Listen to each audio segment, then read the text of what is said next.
What is up, everyone? Truechampionsteven back here again with another video for y'all. This time I'll be doing my gameplay video for the Narukami deck profile that I showed you all a few days ago. Sorry this video took a little bit longer than I thought. I came down with one of the worst colds of my life this past weekend. Still kind of coming down from it, to be honest with you, but I figured I may as well get this video out of the way now. I'm actually doing this gameplay video a little bit different than I've done maybe other ones you might have seen on my channel, like my Shadow Paladin gameplay video, and I think a Kagero gameplay video I did as well, or a Megan Colony one, can't remember which one.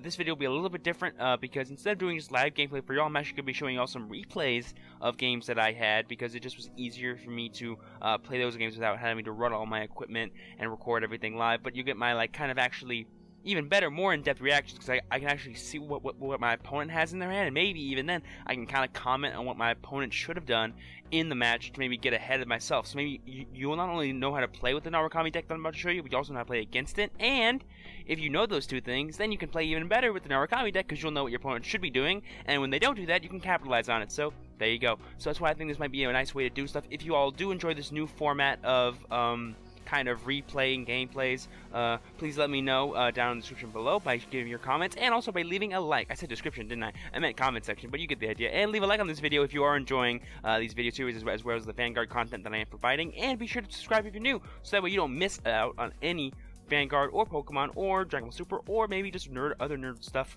related content that I might be doing on my channel.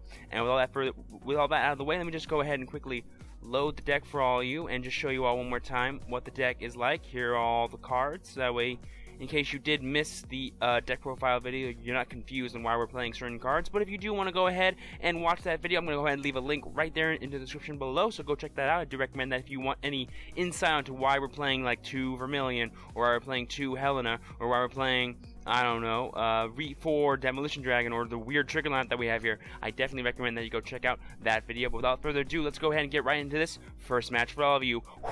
Alright, everyone, here we go. Here's our first match, everyone. I think this is actually this is the Great Nature Battle. Fun fact about the man I'm playing against right here, actually. I had no idea I was doing this when I was actually playing against him, but I'm actually playing against Cardfight Area's own Josh.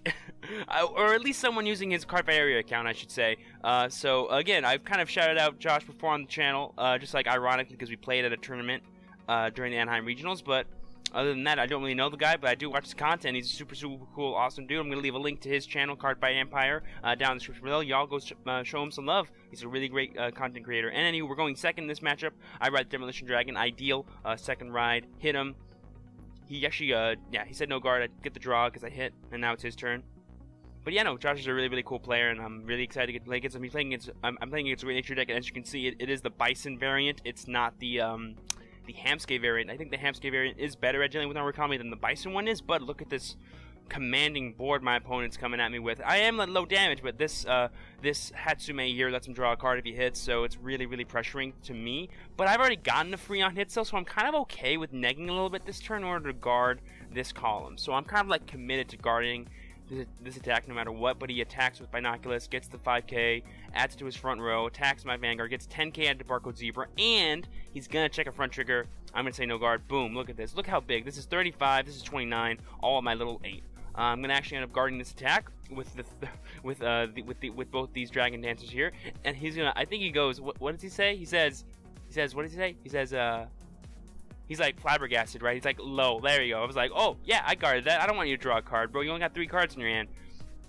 And now, thanks to cards like Recklessness Dragon and Death Steps, I'm going to counter push. I'm gonna ride, get rid of this boy. I'm gonna call this probably.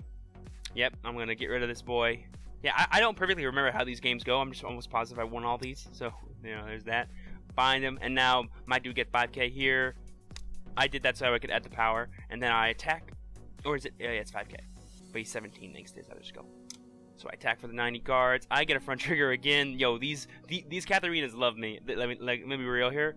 And now we're at even damage, but look, I have 6 cards in my hand. He has 2, you know. He went kind of really hard in the paint. I was able to counter push.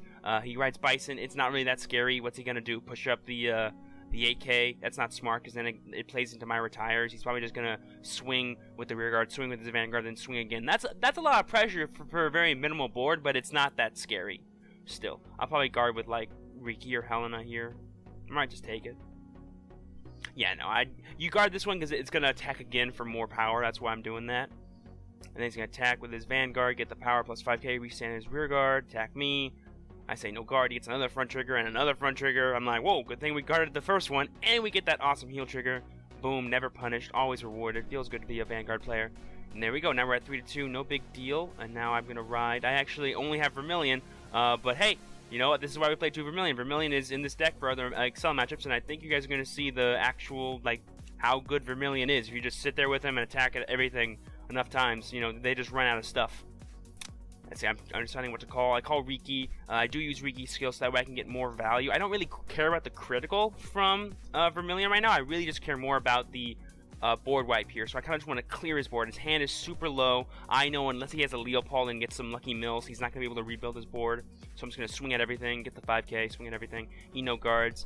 First check, second check, no triggers. And he gets a heal trigger, meaning these 2 attacks are useless. And so I pass my turn.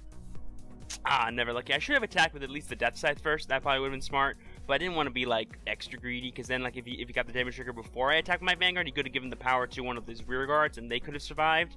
So I just wanted to mainly get rid of the rear guards, for sure. And he actually top decks a Leopold, if y'all didn't see that, which is crazy. I didn't know that, obviously, when I was playing against him. I can't see his hand when we're actually playing. But, boy, now that I know that, that's a little salt right there for sure. He gets the mill. He calls the 2 things. He has a crit trigger or a draw trigger in the drop zone, then he mill 2. He's gonna use Tank Mouse. He's gonna put it back in his hand. I remember this match very well because I realized Chaos Chimera. Like after we played, I realized it was him. It's like, yo, that's dope. Super dope. All right, he swings. This has a crit, by the way. This Leopold, and I'm gonna say no guard to it. Because I'm at 3 damage, and I can clearly tell he's not playing critical triggers, so I'd rather have the extra damage trigger checks in my damage zone, plus the extra resources. I say no guard, and I think he's, again, flabbergasted by this. He's like, no guard? I'm like, oh yeah, no, I'm good. I'm not gonna die, you're good. Yeah, I think I go like, yeet, or something stupid. Oh man, it was kind of like funny. I'm like, why's this guy question everything I'm doing? Let me play my game. I was like, yeah, yeet, yeet, yeet. But obviously Josh is a very, very experienced player. He's very used to people going, hey, I'm gonna guard this critical hit. Me, I don't care. I can guard everything else just fine. I can't guard this big, like, 33k column. So I'm going to guard the 29, then I'm going to guard the 37. Now it's your turn, boy. You know, I could have saved myself 2 damage and saved myself resources, but still took some damage. But, you know, I just wanted to be easier, and plus the more checks for damage triggers. I didn't get any, but that would have been nice. And also, I'm ride or die Vermilion right now, so the more counterblocks I have, the better. And guess what? Speaking of ride or die Vermilion, I'm just going to ride him. I'm going to call Death Scythe. I'm going to use his skill first, and then I'm going to call Death Scythe. A cool thing you could do is like use a skill first, then use Death Scythe. You still keep the 5k and attack the front row. But me, I'm almost positive he's either going to guard the Geograph or guard nothing. So I don't care about retiring anything. And I think that's actually what he ended up doing. He ends up guarding the Geograph for a 2 to pass because it is 17 during my turn. So if he drops his 15k shield, it is 2 to pass, like he's just doing right now. So it is going to be a 2 to pass. And he's only guarding the Geograph. He says that very, very clearly, guarding for the Giant. And I say, okay, or whatever. That was him just like doing something, I don't know. And then I get a front trigger, and then I get a draw trigger. I actually give the power to my Vanguard so I can kill the Geograph Giant, because I'm like, he's thirsty for cards. You can tell he is, because he's not calling anything to these rearguard columns. If he was if he wasn't thirsty for rearguards, he'd be calling them here, so that way he can actually probably negate a potential Daytonics drill. But he's not, so I know he doesn't have anything. That's why I'm pressuring his rearguards as much as I can. 5 more. Oh yeah, he guarded for 32. I'm 34 with that size attack, thanks to the front trigger. So he needs to guard 5 more. He reses this and guards the 30k, and then I pass my turns over to him. And so far, all we're doing is ride or die Vermilion. All I've done is call dudes and swing with Vermilion at the front row. He's asking me if my turn was if I ended my turn. I never clicked it. And look, he's got nothing. He's got 0 in his hand. He just calls this, and I think he's gonna call the draw trigger too. He probably should, just to get as much pressure as he can in, for sure. And he just swings, and I go, well, a trigger wins the game, so I'm just going to go 1 to pass, I think. It was actually a very dramatic game. I got, like, no advantage other than just Vermilion, but I think, yeah, he whiffs it. Look at that. Well, baby, we're living like Larry, that's for sure. I think I guard with the draw trigger. Yep, I should have guarded with the draw trigger. And if I didn't have my Katarina, the reason why I guard with my Riki instead of my Katarina here is because I need to save this Katarina for this Monoculus hit. Because if he uses Monoculus and gets a trigger like he just did, that means I can only guard with trigger units, and that means Katarina can stop it now. Boom, just like that. And I think he'll take Mouse, add this to his hand because he milled it. But the PGU isn't really going to help him. And I think I top deck something. I don't remember if I did or not. I do. I top deck a Daytonics. not like a great top deck, because I'm pretty sure I don't have a single. Right, I do have one Rising Phoenix in here, so yeah, I guess this did matter, but I did have the Recklessness already in my hand, so I could have guaranteed the 23k column regardless. So I don't think it mattered too much getting the Tectonics. I still would have won regardless, but it just helps getting me that extra attack for sure. I call the Recklessness, and I think I swing with the Recklessness first, because if he does get a trigger, I want it to be before my Vanguard swings and not after. Because after my Vanguard swings, I still have the chance to get my own. I don't like type in the numbers, but it is a 12k attack, because he has no front row except for one, and it's one or less. So it is a 12k attack. I fixed it because he's taking a while to think. He's like, "Can I guard all these attacks?" And he goes, "No." So I'm like, "Okay, I may as well just take this one then. I have to hope for the heal trigger anyway." Very, very smart move. If you know your only option is to hope for a heal trigger, just take it the first time, and you'll be fine. And that's the end of that game, everyone. GG's. Once again, very big shout out to Josh at the Cardfight Empire. Great dude. He's playing a different Great Nature build than I'd be playing right now. I do think that the Hamskate version is this more powerful version of the deck, but I do think that the Bison one is a much more consistent version. And if you're, if I'm being real with you, it actually pressures more with less. If you think about it, like, it's a very efficient version of Great Nature. So if you're probably expecting a lot of Narukami, maybe that version might be better to play with, because the Hamskate one can get countered very easily by cards like Vermilion, because you just attack the 5 Excel circles, so it's like, oh, I just lost so much value for no reason. This, at least, you only have 2, but you'll get like still 4 attacks out of just the 2. That's a big thing to keep in mind. Maybe if you're a Great Nature player like myself, just keep that kind of stuff in mind. And here, moving on to game number 2. All right, here's game number 2. Playing my good old Narukami deck. I believe I get to go first in this game. Yep, and we're playing against Oracle Think Tank. Oh, and this little thing here, it says my opponent's playing with 17 triggers. I guess that means he's cheating, but I just thought it was a mistake for some reason. So I'm just like, I'll give him the benefit of the doubt. I don't think he's cheating, but his hand is very much dead, so who cares? He's playing a witch version of the deck, by the way, in case you're wondering. I was very surprised by that when I found out during the game. But, yeah, he rode Gemini, and I'm like, okay, this is not going to be a regular old Oracle thing. This is going to be some spice in there, for sure. If you notice, he kind of drew a card instead of the damage check, but then he fixed it, so it's no big deal. It's no big deal. Or maybe he did draw. I think he is cheating, but it's fine. I think I still end up winning this game, so you'll see how to beat a cheater, I guess. I do remember that I accidentally draw an extra card, but then I put it back, and then I shuffle my deck, so it's no big deal. Maybe that's why I didn't notice when I was playing the game, but I'm noticing now, that's for sure. Yeah, look at this. Who is this card? I think it came out in the new set, too. Like, it gains 2,000 power for each card in your hand. Like, that's kind of dope. But whatever. This is a great matchup, and I don't really care if he's cheating. I'll still win, right? Cheaters never win, right? So let's find out how. Yeah, I'm going to swing, just, like, pressure him. I have the Dragoon in case we get, like, triggered, make it 24. Probably should have swung with it first, but it is better to swing with this now, because I want to for sure pressure him versus maybe make him wish that, like, if you want to guarantee damage before you drive check, not after. Makes sense, right? If that makes sense, you know. Or, yeah, guarantee damage before you drive check, not after. Because after you drive check, you might not get a trigger and they will, but also conversely, you might and they might. So if you get one and they get one, that means it cancels out. That makes sense. That's like the best case scenario. He rides this witch. I think it's like counterblast, draw a card. Yeah. Now I think he's doing anything up to book. I don't remember him drawing too many extra cards. He's using Tetramagic skill, where you draw a card, you put the crit on top, whatever. And then he's going to swing at me. I know there's a crit on top. I'm only at 1 damage. I know there's at least 1 crit on top, so I'm going to say no guard. And I'm just going to hope for the best, because the more damage I have, the more I can work with. For sure. He's just shuffling his hand because he's bored, I guess. Waiting for me to decide. He gets a crit. Gives the crit to Vanguard. He gets another crit. Gives the power there. Like that. Like, this column's going to be huge, but I just take it. I just take it all. That's 3 damage. Boom. That's 3 grade 3s gone too, which sucks, but it's fine. It's fine. I've been better. He's got like, what, 8, 9 cards in that, and that's plus 18,000 power. That's like 63,000 coming at me. That's huge. That is huge. Quick math, right? I just take it all. Taking all of it. And now we're going to just counter push, get rid of all of his units. I have the Riki in my hand. I'm going to be able to restand with Tectonic Drill. It's going to be hype. So I ride, I get my Excel marker, yada, yada, yada.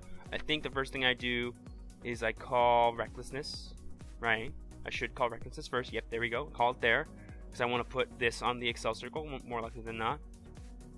I'm going to call Riki, I think, behind. Oh, no. That's right. I wanted to space everything out. That's right. You're right, Steven. Because I can only kill one more unit, and I don't want to waste my Death Scythe yet, so I'm going to use Daytonic's Drill first during the battle phase. Because remember, Daytonic's Drill, before you discard, actually gets rid of a unit as well. Excuse me. So that's what I'm going to do here, for sure. Get more bang for my buck, and I'm still going to Soul Blast, though, to get the Rising Phoenix in my drop zone. And then I'm going to call the Rising Phoenix behind my Recklessness. Yeah, there we go. During the battle phase, because I'm binding during the battle phase. Bam! I need to discard first, but I know that. Boom, there we go. 12. Draw trigger. Awesome. I think I give the power to Dragoon to guarantee some damage with that, and then I get a heal. I think I gave it to Riki to guarantee damage with him, too. Where'd I give that 10k? Oh, I gave it to Recklessness. Yeah. And then I swing 17. He guards this one. For no pass. So I only get one check this time. And then I go 21. He takes it. Then I go 24. We're just like constantly pressuring. His hand is like nothing, by the way. Crazy. And then I swing 33. He's like, oh, that's 33. Did not know that. And now he's checking all my cards to make sure I'm doing math right. Did he guard enough for that? I just realized. Did he guard with this too? I think he did. I think my opponent missed guard and I just never caught it. Oops. I probably wasn't that focused in this game because I was like, who cares? But he apparently did top deck this Coco despite all the cards he had in his hand. Like that's a little crazy to me. But that was a top deck, you know, so there you go. He Soul Blast, draws 2s, discards any number of witches, gets a protect marker for each one. Like, my opponent has, what, 3, 4, 5, 6, 5 PGs in his hand. That's basically 2 cards to guard 1 attack, you know? So he really needs 12 cards in his hand to stop 6 attacks. He's got, like, maybe 10. He calls this in the back row so that way he can maybe make me discard more cards. Smart move for sure, but it also means you have less cards to guard with, and I already have 4 attacks. So if you think about it, that's 8 cards you need to use your 4 PGs with, and you only have 10 cards in your hand, so you really can only stop 2 more attacks. So even if I do discard, then that's still going to be worth it for me if you think about it, because I get to rewrite Daytonics. I don't have another Riki here, sadly, so I'm not going to call my Death Scythe. I think I call... Oh, I do call 1, because it's still a 24k beater on an Excel circle, and that's good enough for me, in my opinion, at least. And everything's going. I'm just going to counterblast, discard the 2 cards. I think I discard this and Daytonics, yep. And then we get no front trigger. I think the front trigger would have meant game there, but it's fine. I swing 17. He's got to guard this. He just guards for the no pass, smart. And there's the front trigger. Ooh, this might be game. But no, he has at least 4. He has at least 8 cards. So he'll end up with 1 card left in his hand if he uses all of his PGs, which he doesn't have to. So I'm going to go 24. He's like, why is this 31? Why is this 31? I'm like, oh, I'm sorry. I forgot to take 3k off of it because the 3k only lasts for the turn that Riki is played. That's a big thing. I did forget to do that, but it's no big deal. He guards. I swing. Yeah, that one first because it doesn't matter which ones we swing in this order. Now they're all the same amount of guard regardless, so, you know, it doesn't matter.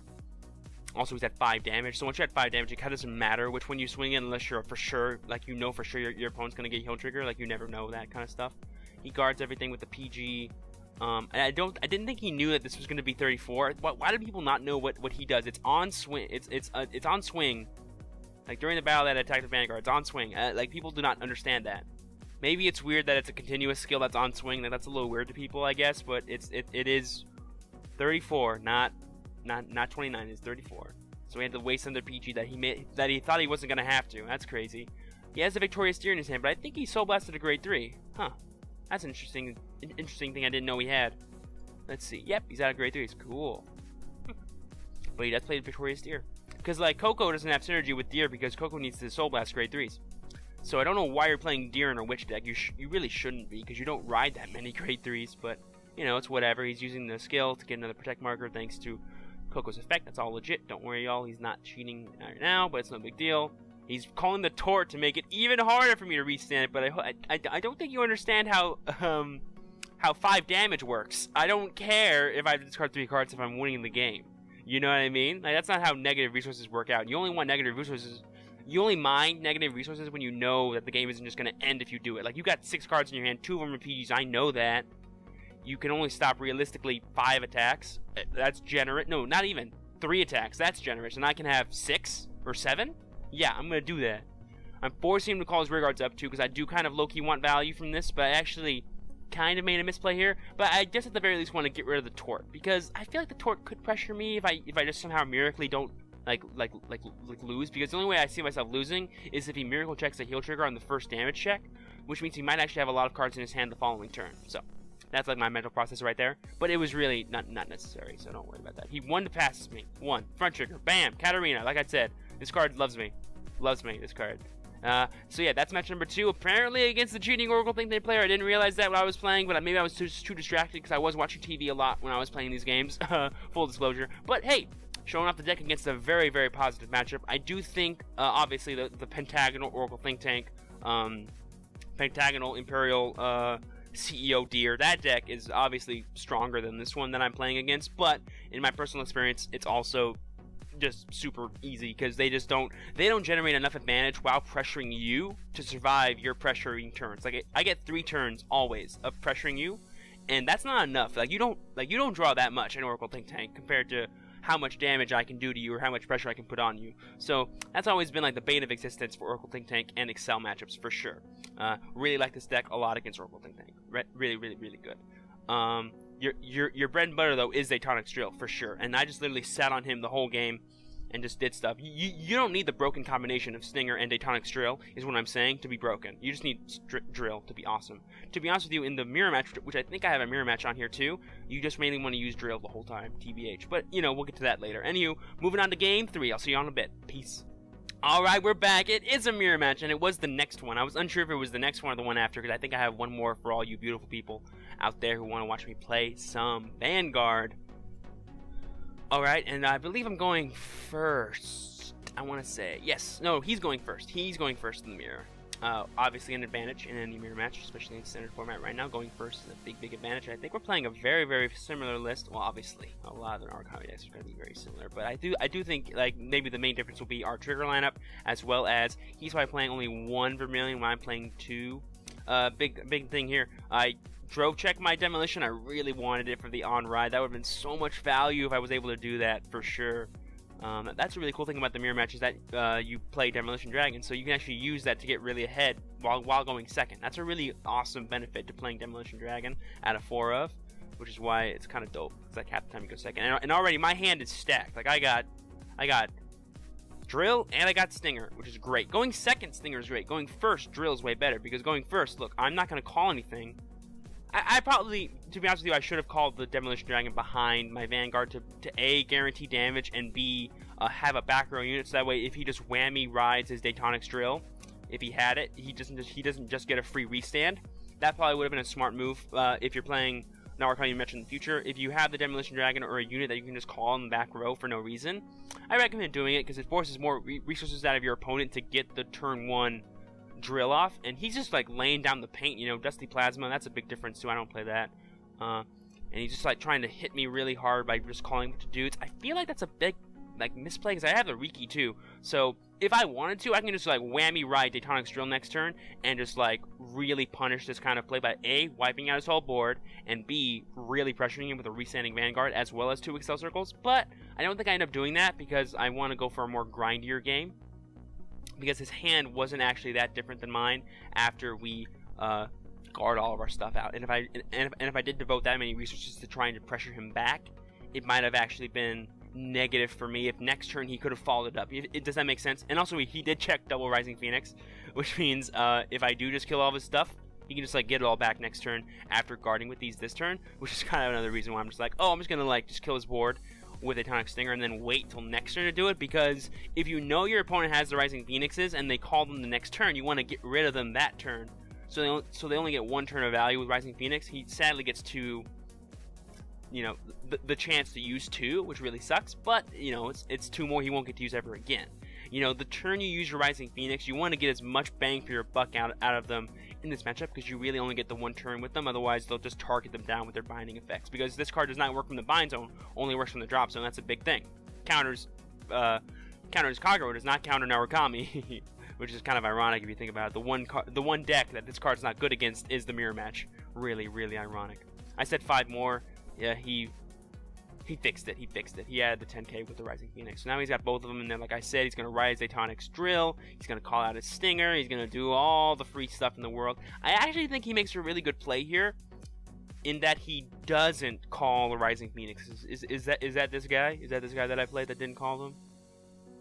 Like, that's a neat play, because he knows that I don't have any, right? Like, I don't have any. Like, none in my drop zone or in my soul. So I have really no way to get them that he knows of, and I actually don't. So he knows that he's got these 2 free things in his drop zone that I don't have, and he doesn't want to capitalize on them yet because he knows he's not going to win this turn. That's a really smart move for sure. I think he does do it. Let me just double check. He's got his Riki too. I think he uses it. He should anyway. It seems like an overextension. I put in my damage zone by accident. That's a lull. It seems like an overextension to go for the Riki, but it's really not. Like, this matchup, you'd be surprised how often we just have like 3 cards in our hand, and we still just live the next turn. Like, it happens all the time in my testing with this mirror match. Yep, he's just going hard in the paint. I respect that. Like, he only has 1 card in his hand, but that'll be the 1 card he needs to discard to use Daytonic Drill. Also, he's getting all the bang for his buck out of all of his retiring skills or his binding skills. And that's a big thing too. Like, wasting skills sucks in this matchup. Like, you hate it because a lot of them are on place or on attack. And if he has no rear guards, then you're not getting value, so you don't want to call down your stuff yet. It's like a paradox of retiring / binding effects. What if they don't have anything anymore? Then I'm not doing anything. That's why cards like Thunderstorm Dragoon or I guess Dusty Plasma Dragon are useful because they just sit there and you can do stuff with them. I think I say no guard to the first one. Yep. You say no guard to the first one because there's less chance of him getting a crits from the very beginning, and there's also it is less power, but you also, I'm very confident that I'm not going to take 2 damage from the first one. You know, if I got the idea that he was playing more crits, like I do, like I play 2 crits, if I got the feeling that he was doing that, I would have guarded the first one and then took the second one.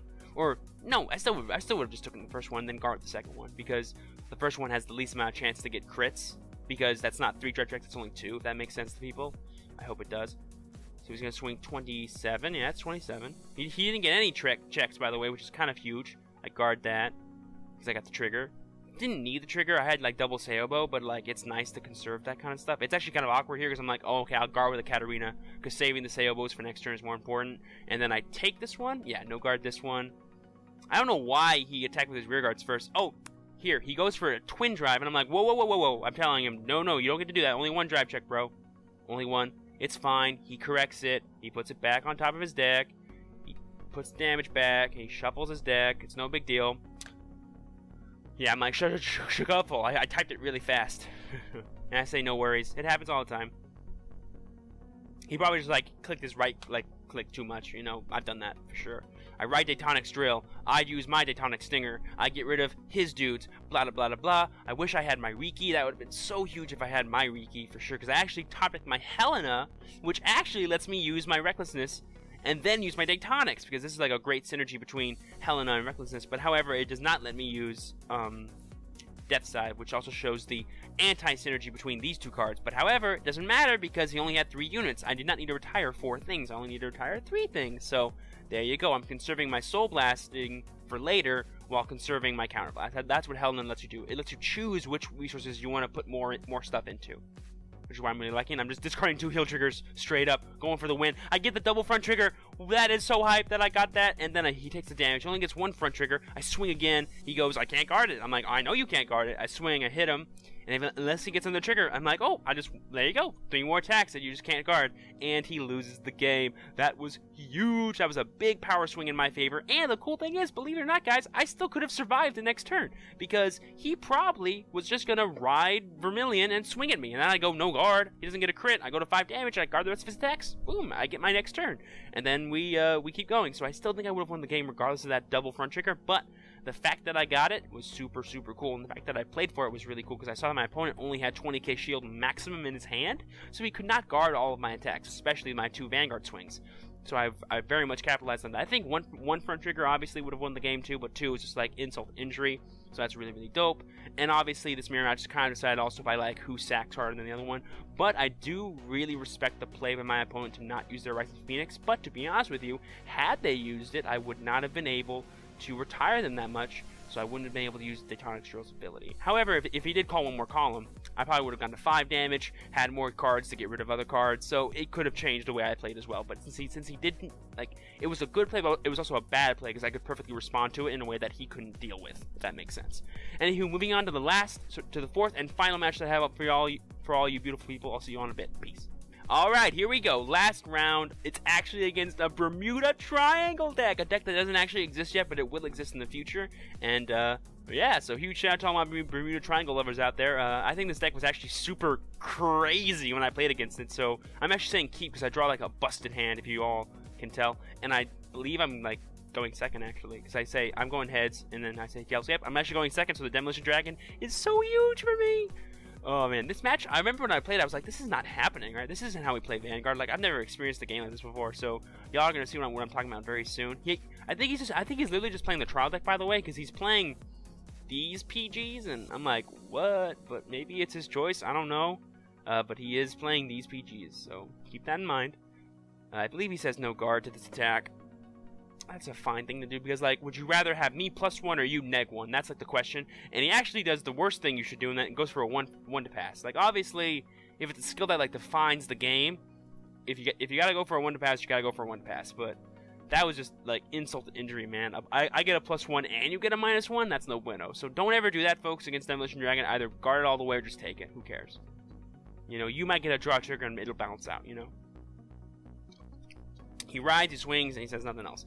This card actually gains 10k whenever you guard with 2 or more cards during the turn. So the second I use 2 Guardians, this thing becomes an 18k booster. That's stupid. Okay, it'll come into play later, but that's dumb for sure. I read this immediately, and I go, oh, okay. I ride, I call so I can hit for 17 on his 10. It's actually 20, but who cares? It's actually a better number, so I guess it does matter, but who cares?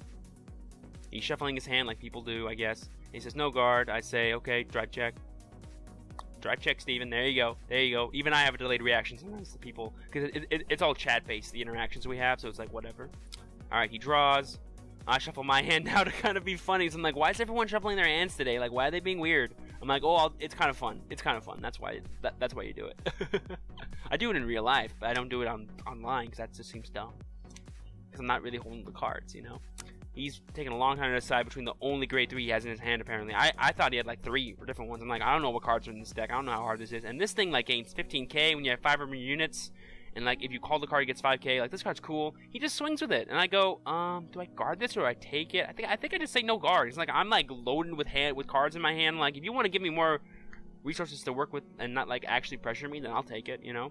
And there you go. 2 cards I've never seen before. And I get a heal trigger. I heal the Rising Phoenix. And I get a draw trigger. I did that because I thought he hit a critical. I fixed the problem. Put it on top of my deck. And then I just draw it. It was no big deal.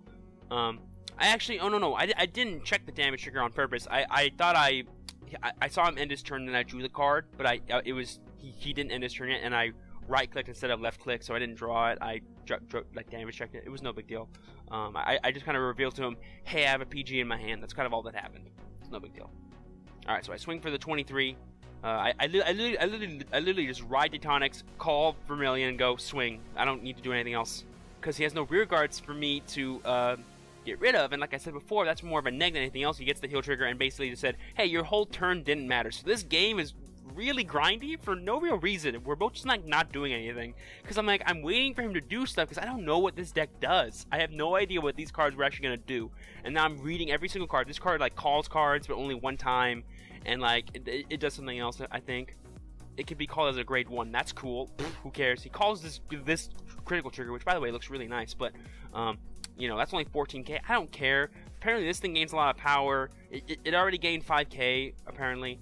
This thing like calls another thing and then drops a card. It's kind of like a weird Royal Paladin deck that like gives your Vanguard a lot of power, but they're mermaids. That's kind of like what this deck is, to be honest with you. I'm just like, when can I start binding stuff? You know, and I'm like, he's finally calling units. This is when I get to bind stuff. And I'm like, alright, here we go. This thing had like a cool effect, like Soul Blast 2, give 2 things 5k, and then if you have 5 more rear guards, draw a card. That's a really cool effect. It like this deck seems to promote just going ham in a force deck, which is cool. Really, really cool. Like, hey, I have 5 rear guards, so I gain 15k, I draw a card, and actually, you know what? You just gain 15k for no reason with this card. Counterless 1, 15k. Oh wait, I have 5 rear guards, draw a card too. Alright, didn't know that. That's pretty dope. That's actually kind of stupid dope. Like, look at this. He has a full board, stupid numbers, and his hand is like 8 cards. It's kind of dumb. It's kind of dumb. But nothing else is happening, you know? but that's enough sometimes. He only swings 21. I definitely guard this attack, Steven, right? Okay, thank goodness I'm not dumb. Yeah, guard the easy things here. Like, this is going to be swinging for what, 51? Yeah, 51. That's crazy, man. Only 1 force marker's in play. 51. That's big damage. I think he's deciding what to attack with. I don't know what's taking him so long. In the moment, I was probably just like still reading skills to make sure I understood everything that's happening. 51. Yep, no guard, right? Yeah, I said no guard. I'm like, I'm not even gonna try to guard this. I'm at 2 damage. I want the damage to counter push you, kind of a thing. No crit, thank God. I take a Vermilion to the face. That's kind of bad actually, because Vermilion seems kind of useful here, like really late game, because I might not have that many dudes. Because if he's superior calls enough dudes, I might not have enough cards to actually bind all those dudes. But you know what? I believe in me, so who cares? I ride my own Daytonic Stinger, get the Excel marker, call my other Stinger out, Counterblast 2, get rid of his 2 front row units, give my Vanguard 10k, give my rear guard plus 5k, and I think that's all I do, and then I swing in his face. I'm trying to maximize pressure while minimizing cards from my actual hand. I call my Phoenix. I might call the Recklessness Dragon, actually. I think I do. I should. Yeah, there we go. That's 23k column, ladies and gentlemen. That's magic numbers, and that's what I'm talking about. I should have misplayed, y'all. I should have attacked with this first. Fun fact. But I didn't. I should give the power to it, though. Nope. Get the power here. I'm like, oh, I made the misplay. Let's ride the wave together. Didn't get punished for it. Feels good.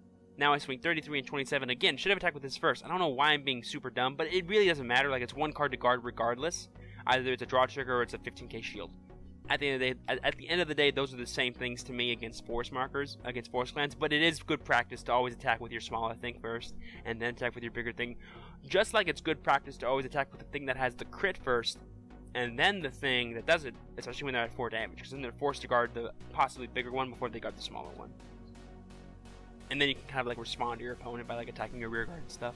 Really, really good play. And I'm sorry my voice sounds so hoarse, you guys. And like I said, I'm coming down from a cold, but we're almost done with the video.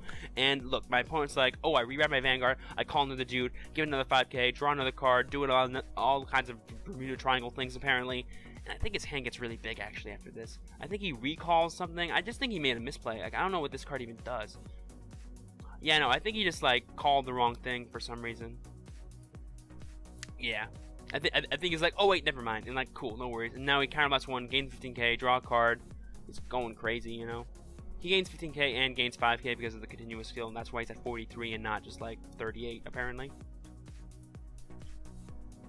And again, just 21, and I go, okay, Helena, you're up. Let's go. Yep. I don't really need Helena because I don't have another thing to ride this turn. And then he swings 51, and I think I go no guard. Don't get a crit. That'd be scary if he did. Draw trigger. Less bad. If he got a crit there, that probably would have been bad, to be honest with you. But I was like, I don't need to guard this yet. 33. I think I take this one too. Because I have double PG in my hand, so I'm very confident that I can survive the next turn even at 5 damage. And I want to maximize my chances to be able to respond with Daytonics on this top deck. Boom, no Daytonics drill. And I go, oh, that's sad. So I get rid of his rear guard. I think I swing at his other one, because I want my Demolition Dragon to be swinging for 11k, and it only swings for 11 when he has no rear guards. So I swing at this, so that way my Vanguard can actually hit more magic numbers against his Vanguard. That's why I did it that way. By the way, his Vanguard's back to 13. He probably just didn't like take off the 20k that he got for his skills. Not a big deal. I swing for the 20 because I'm being a smart egg this time, and swinging with my bad numbers before I swing with my Vanguard. I will obviously swing with these after, but look, he gets the heal trigger. Doesn't heal. I heal blocked him. Fun facts. Now I swing for 23 on his 23, and now I'm like, haha, I'm still hitting you. Look at his hand, by the way, guys. Like, how did he get this big? Because he draws a card and he got a draw trigger. That's how. I get a crit. Give the 10k to the rear guard. I'm not going greedy here, and I was right not to do so. And then I swing for the 32. He's forced to guard. Like, his hand is stacked, but so is mine. Like, look how big my hand is. Like, I've just never had this big of a hand before while playing Narukami, because while his deck is doing very, very sufficient pressure, it's not controlling my board at all. So I don't need to be constantly replacing my units and getting more skills. I just kind of need to retire 2 things a turn and swing in his face. My deck can do that very, very efficiently. And I think he's actually going to ride another unit this turn, or do something. I think he does something else this turn. I think. I don't remember. Oh, I think he calls this bee sting right here. Yeah. He rides another girl, gets another force marker, and calls this bee sting. Like, this thing just gets plus 15k 1000 power when it attacks. That's just dumb. That's just dumb. Like, straight up, that's dumb.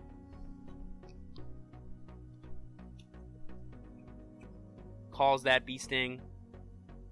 I think he gets another trigger off this. I don't remember. What does he get off of it? Can you call anything with this effect? Yeah, call anything. Or you can put it in their soul. You can just call stuff. Like, it's a powerful card. It's a gold paladin card in Bermuda Triangle. That's kind of cool. And it actually counts itself as a grade 1. I don't know why that would matter, but obviously I think it's like a, oh, on attack, call a grade 1 from your hand. Something like that. He's really deciding what to do with this one card. I think it's because, like, it's a, yeah, okay, so he calls over it. This is the beast thing that I remember. Melody. Melody is kind of like Harmony, except it affects every unit that has Melody. Is the way that I get it, right? So it's like during your battle, this unit gets 5 plus 5k. This is shared by all of your units with Melody. So it means when this thing, during your turn, all of your units with Melody get plus 5k. That's what that means. Easy as that. So I have to guard all these attacks. I go 32, boom. And now, both these dudes get power plus 10k. Both of them. That's crazy. These beast stings are huge. Like, this is swinging for 61, actually. But I just PG it, so it didn't matter. That's crazy. And then this one swings for 48 plus 18. That's already 66. And I think he gets a crit. Yep. That's 76,000 power, guys. That's crazy. With a crit. Like, if I didn't have another PG in my hand, I probably couldn't have stopped that attack. Let's see. Let's do math really quick. That's 30, 50, it's 72. So I could have stopped it. I tried to stop it with just that. Because he didn't add this 10k power. And he also didn't do something else, I don't think. But I don't think he gave the 10k power from the trigger. Maybe I'm giving him 10k more than maybe he should have had, but like, he's like, I'm like, why aren't you ending your turn, bro? It's like, oh, he forgot to add the 10k from this. And I read this again, and I'm like, oh yeah, he did. And then I do the math and I double check, and I go, okay, no worries. I just put the cards back in my hand, the 3 cards that I guarded with, and then I think I just PG after that. So let's watch that happen. Boom. Haha. Okay, there we go. Yep, I reveal these are the 3 cards that I guarded with. They're coming back to my hand, and then I PG. No worries, no worries. This deck looks like a lot of math, so don't worry about it. Top deck Daytonics Drill. Woo! Here we go, baby. Top deck and Daytonics Drill. Who says you need 4 Daytonics Drill? Not me. You only need 3. Get the Daytonic Stinger. I kill this. Watch this. You guys ready for the most baller move ever? You ready? I think I legit just discard my whole hand and party on this man. Because look at that. We got 23, like 20. We got 33 eventually. We got 22, 27, 22. Like, he's got 5 damage. He's got like 4 heal triggers gone. We're winning this game. I discard 3 cards from my hand. I think I keep the PG in case he doesn't call anything else. And I swing 22. Just 22 because I'm like, I know you got a PG or 2 in your hand. Use it now. Use it now or die. I think I just need 1 front trigger and I win the game given what he has in his hand. But I don't know. See, so he can guard 1 attack. 2, 3, 4, 5, 6, 7, 8 max, right? 8 max, and I have 1, 2, 3, 4, 5, 6, 7. And 1 front trigger basically multiplies the amount of attacks you're doing by numbers of cards that they have in their hand. And at 5 damage, that means you win the game. Boom! The Katarina, baby! Katarina! Front trigger 30. Boom. So yeah, without that front trigger, I think he would have got it. Maybe it was also just trigger for game, to be honest with you, because I could have given the power to this unit here. It would have been 33. That would have doubled the amount of cards he needed for this, but he did have the PG. So like whatever unit becomes, like whatever 1 unit now becomes 2 cards to guard with, this is all you need for that. So, you know, maybe it was, maybe it wasn't. But now it's like, oh, I think that's game for sure. And I'm like, yeah, it is. And then you go 25, and now I'm like, oh baby, we there. Let's do it. 32. Boom. Let's see what he does. I think he takes this one. Because at this point, he should just be taking them. Like, I don't know why he's still trying to guard now. Because at this point, you should just take it. Because then the other ones get easier to guard. You know, guarding all that you can. Like for example, what if all the cards you had in your hand to guard only still leaves you with 2 attacks, right? And then I hit you, you get the heal, but now you have no cards in your hand to guard the last one. You know, you want to do it before because then that could save more cards down the line. If that makes sense to people, I hope it does. And there's the last card. Boom, that was a GG, and that about does it for the gameplay video, everybody. Thank you all so much for coming down and watching these videos. It was very, very fun. I'm absolutely in love with this Narukami deck. The Tonic Drill Dragon is honestly super, super dope. I hope they make Dungaree Dragon next for the next wave of support, because Dungaree Dragon deserves some love, and Naoki's my boy, and I cannot wait to use this deck some more at my locals. I actually used this deck over the weekend, actually, at my local shop, and got first place. So, you know, big shout out to Narukami, big Thunder Dragons. Alright, and yeah, that about do it for me, everyone. Thank you all so much again for watching this video. Again, if you enjoyed it, please be sure to leave a like and let me know your favorite parts of the video or these kind of video series down in the description below. Did you like this new way of replays? Did you like this new format of how I'm going to be doing the gameplay videos from now on? It's honestly way easier for me to do, and I think it's also kind of more entertaining because I get to like have more look back at my own personal plays as well as the opponent's personal plays, given what their actual hands are. So let me know in the comment section below, and be sure to subscribe if you're new, if you are enjoying these series and want to see some more stuff from me. And with all that being said, y'all, I have been the True Champion Steven. Always remember to work hard, rest easy, and live well, and I'll see you all next time. Peace out.